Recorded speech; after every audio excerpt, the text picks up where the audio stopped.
Nice shot. क्या बात है आनंद साहब, लगता है आज तो आप मुझे हराने का इरादा करके आए हैं। सुशील साहब, हार जीत का फैसला तो किस्मत के हाथ में होता है। अगर किस्मत ने साथ दिया तो बाजी मेरे हाथ में आ जाएगी। अरे बाजी तो वैसे भी आप ही के हाथ में है, अगर आप चूक गए तो बात दूसरी है। चूकूंगा तो नहीं हुजूरे वाला, चूकूंगा तो नहीं। एक खुशखबरी मैं आपको सुनानी भूल ही गया था। कल मैं शोभा से मिला था। वो तो आप रोज ही मिलते हैं। नहीं नहीं, कल की मुलाकात खास मुलाकात थी। क्यों? कल मैंने उससे अपने दिल की बात कह दी। आप कहते थे ना कि दिल की बात दिल में नहीं रखनी चाहिए। सो कल मैंने उसके सामने शादी का प्रस्ताव रख दिया। शोभा जी ने क्या कहा? अरे वो क्या कहेंगी, 2-3 दिन के बाद जवाब देगी। और मुझे पूरा यकीन है कि उसका जवाब पॉजिटिव होगा।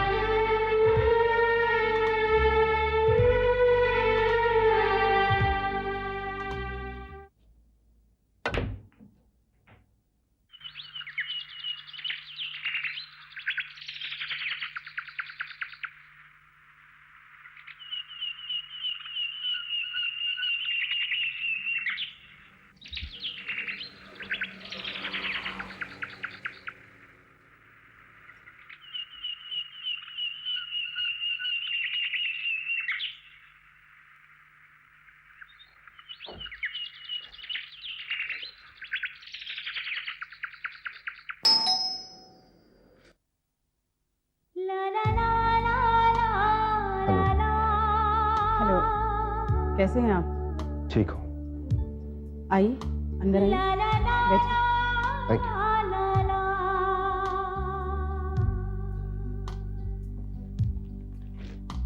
कैसा है? मैं बच्चों के लिए कुछ ड्रेसेस लेकर आया था, बहुत दिन हो गए उन्होंने शॉपिंग नहीं की है ना। अब वो लोग तो मुझे जिद में आकर माफ नहीं कर रहे, लेकिन मुझे उनकी बहुत याद आती है। कविता? अरे पापा, आप कब आए? अभी आया बेटे। विक्की कहाँ है? वो बाहर गया हुआ है। ये लोग, इसमें तुम लोगों के लिए कुछ ड्रेसेस हैं। बच्चे तो बाप से नाराज हो सकते हैं, लेकिन बाप तो नहीं हो सकता ना। पापा, नाराजगी की वजह है ना हमारे पास। एनीवे, आप बैठे, मैं चाय बना के लाती हूँ। आपको सचमुच अगर बच्चों से इतना प्यार है तो आप उनके बगैर रहते कैसे हैं? बस रह लेता हूँ। शोभा, मुझे आनंद साहब मिले थे। अच्छा, हाँ, वो बता रहे थे कि उन्होंने तुमसे कुछ कहा है।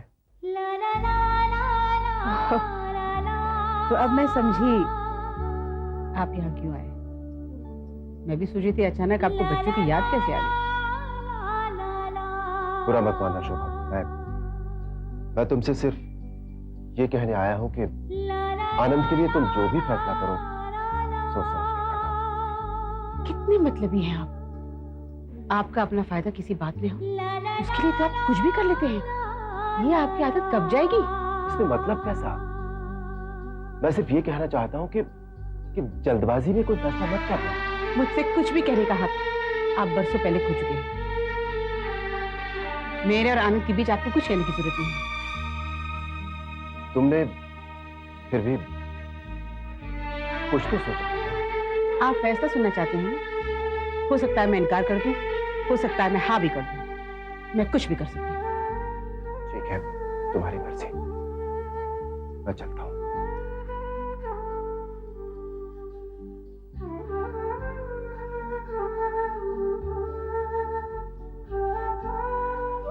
मम्मी, पापा कहाँ चले गए? वो गए। ऐसी क्या बात हो गई जो इतनी जल्दी चले गए? उन्हें कोई काम याद आ गया। ये सुशील न बदले हैं न कभी बदलेंगे। न जाने किस मिट्टी के बने हुए हैं वो। मुझे गुस्सा आ रहा है, मुझे बहुत गुस्सा आ रहा है। दीदी, आपको इसलिए गुस्सा आ रहा है क्योंकि जीजा जी का बर्ताव वैसा नहीं जैसा आप चाहती हैं, और हो सकता है आपका बर्ताव उन्हें नहीं पसंद आता हो। तो फिर वो मेरी जिंदगी में बिना वजह बार बार दखल देने क्यों चले आते हैं अनीता? चले आएंगे दीदी, क्योंकि आप दोनों के बीच में ऐसा रिश्ता है जो आसानी से टूट नहीं सकता। वो रिश्ता तो कब का टूट चुका अनीता। इस रिश्ते को स्वीकार करने की हिम्मत उनमें नहीं है। वो रिश्ता रिश्ता नहीं, बंदिश है। इस रिश्ते को मैं भुला तो नहीं सकती, लेकिन निभा भी नहीं सकती।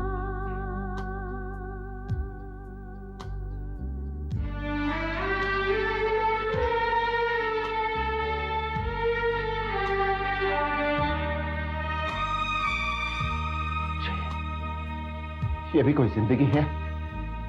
कोई मुझे समझ ही नहीं सकता, कोई नहीं समझ सकता।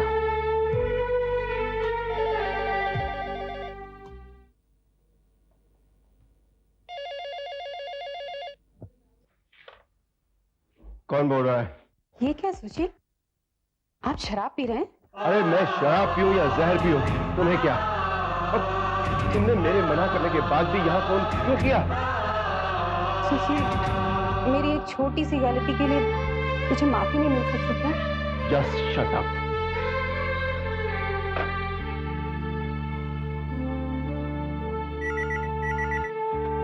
हेलो शोभा, शोभा, तुम आनंद के प्रपोजल को ठुकरा दोगी, उसे इनकार कर दोगी। तुम मुझे भूल नहीं सकती शोभा, और मैं जानता हूं कि तुम मेरे बिना जिंदगी नहीं गुजार सकती। समझ गई तुम? सुशील, जब इंसान शराब पीता है तो उसके दिल की बात उसकी जुबान पर आ जाती है। तुम्हारा ईगो इस बात को बर्दाश्त नहीं कर सकता कि मैं तुम्हारे अलावा किसी और के साथ अपनी जिंदगी गुजारूं। तुम बहुत ही खुदगर्ज और मतलबी इंसान हो। तुमने मुझे दुखी दुख दी, लेकिन कोई दूसरा मुझे खुशी दे, तुम ये भी बर्दाश्त नहीं कर सकते। तुम ये भी बर्दाश्त नहीं कर सकते।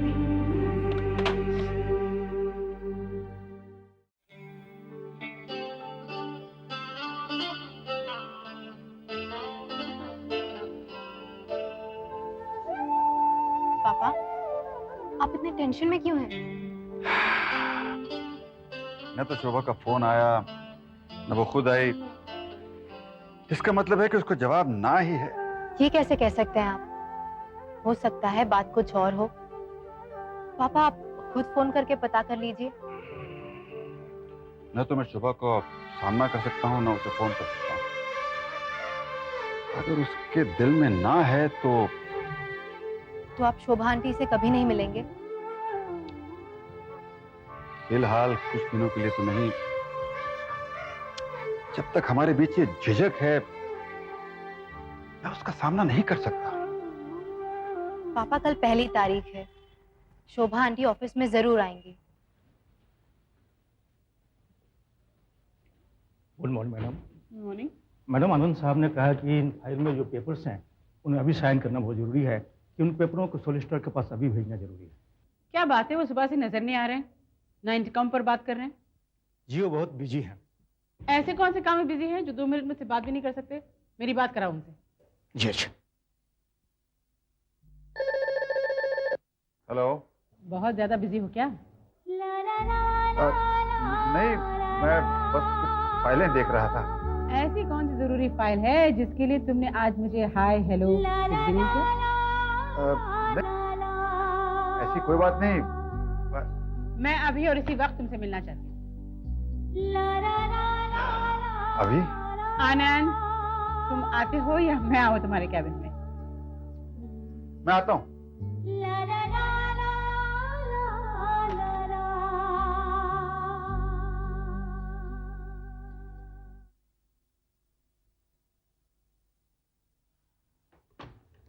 क्या बात है, इस तरह बर्ताव क्यों कर रहे हो? सुबह से आकर अपने कैबिन में बैठे हो, क्या बात है? भाई थोड़ा काम था।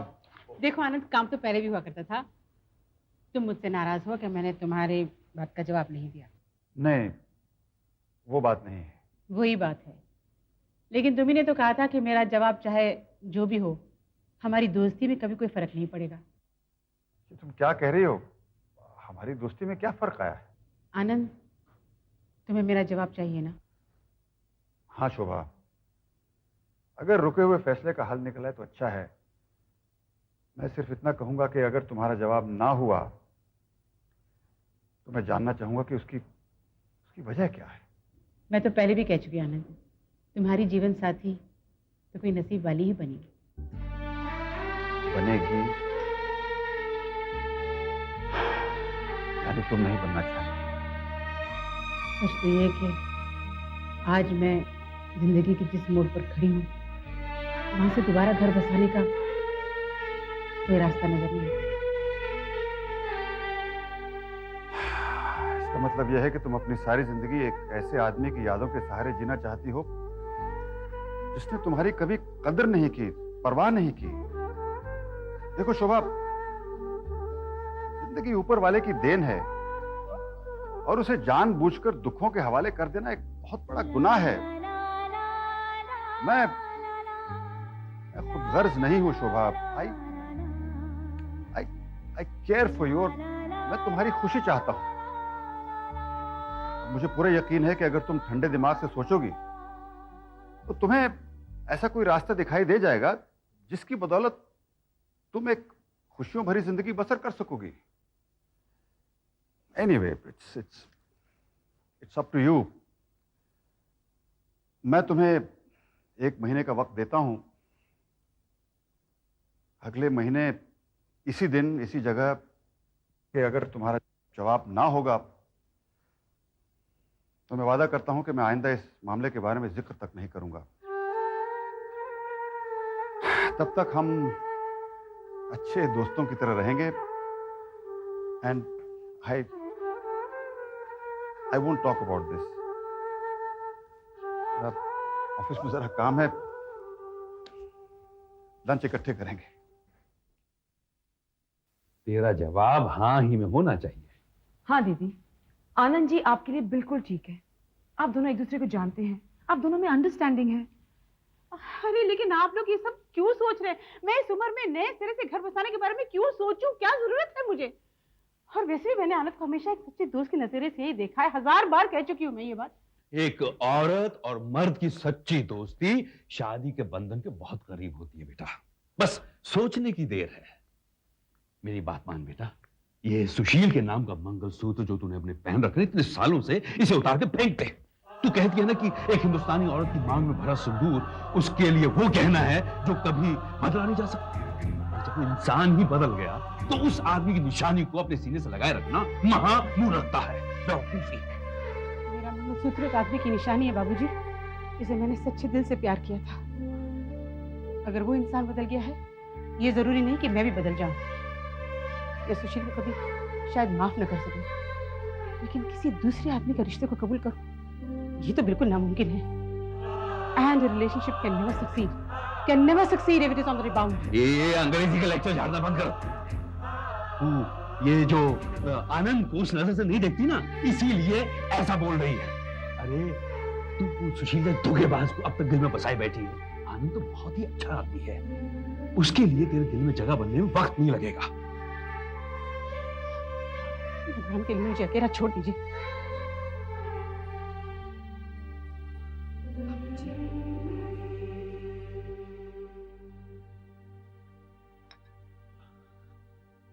आनंद बेटा, मैं अंदर आ सकता हूँ? अरे बाबूजी आइए आइए। What a pleasant surprise. आइए आइए, आप तो बिल्कुल सही वक्त पे आए। आइए आइए, बैठिए। कैसे हो? बस ठीक ठाक। शक्कर कितनी लेंगे? आधा चम्मच। जी कहिए, आज हमें कैसे याद किया? बस यहां से गुजर रहा था, सोचा मिलता चलो। बेटे, ये शोभा जो है ना, बहुत दुखी, उसने जिंदगी में बहुत दुख सहे। मैं उसे खुश देखना चाहता हूं।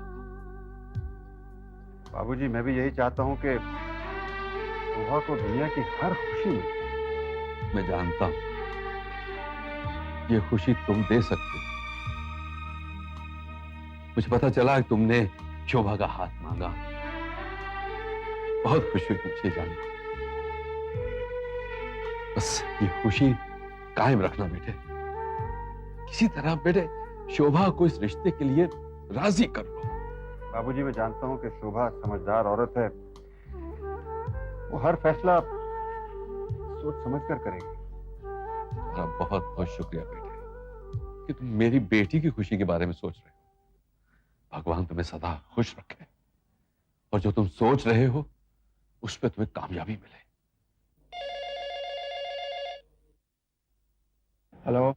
हाँ हेलो सुशील साहब। अरे आप तो ईद का चांद बन गए भाई, कहाँ हैं आप? बस आनंद बिजनेस में उलझा रहा। हुजूर वाला, और भी गम है दुनिया में बिजनेस के सिवा। देखिए, अगर आपको हफ्ते में एक बार मिले ना तो मजा नहीं आता। आपसे बगैर मिले तो हमें भी मजा नहीं आता। हाँ तो फिर प्रॉमिस कीजिए कि हफ्ते में एक बार मिलेंगे। प्रॉमिस, जरूर मिलेंगे। हाँ लेकिन सुशील साहब, सिर्फ 2 छोटे छोटे, उससे ज्यादा नहीं। ठीक है भाई, 2 से ज्यादा नहीं। Alright, see you in the evening. Okay bye.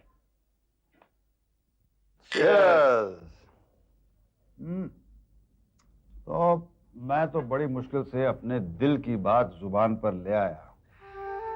अब आप दुआ कीजिए कि मैं कामयाब हो जाऊं। मेरी दुआएं तुम्हारे साथ हैं आनंद। अरे बड़े बुझे हुए दिल से दुआ दे रहे हैं आप। ऐसे लग रहा है कि आप मातम मना रहे हैं।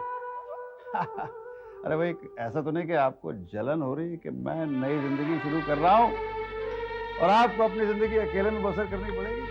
क्योंकि देखिए, ये शादी के बाद ये पीने पिलाने का मामला तो बंद हो जाएगा। तुम्हारी किस्मत बहुत अच्छी है आनंद के, तुम जो चाहते हो वो हो रहा है। और हमारी किस्मत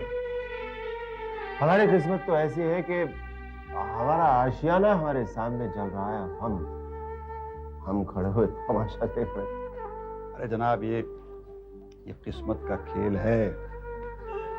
मुझे पूरा यकीन है कि एक दिन आपकी किस्मत भी रंग लाएगी। अच्छा आनंद, तुम्हें क्या लगता है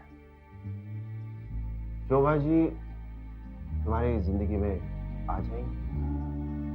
अरे सुशील साहब, एक ही रुकावट है। वो क्या? उसका पति। नहीं, लेकिन पति ने तुम्हारा क्या बिगाड़ा है? क्या है कि शोभा ने उससे तलाक नहीं लिया। अब अगर उसे तलाक मिल जाता है तो समस्या हल हो जाती है।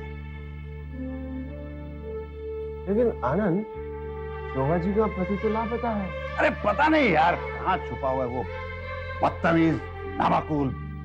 अगर मुझे उसका पता नर्क में ढूंढना पड़े तो मैं नर्क में पहुंच जाऊंगा ढूंढने के लिए। पता निकाल लूंगा मैं उसका। अब उस आदमी के लिए नर्क ही सही जगह है। अब एक इतनी अच्छी औरत को धोखा देने वाला और कहाँ जाएगा यार? नर्क में जाएगा। अगर मुझे भारतीय सरकार एक खून करने की इजाजत दे दे, सुशील साहब, यकीन मानिए मैं इस आदमी को गोली से उड़ा दूंगा। I'll kill that fellow. Useless fellow है। छोड़ो भी भाई, कोई और बात करते हैं। अरे चाप। बना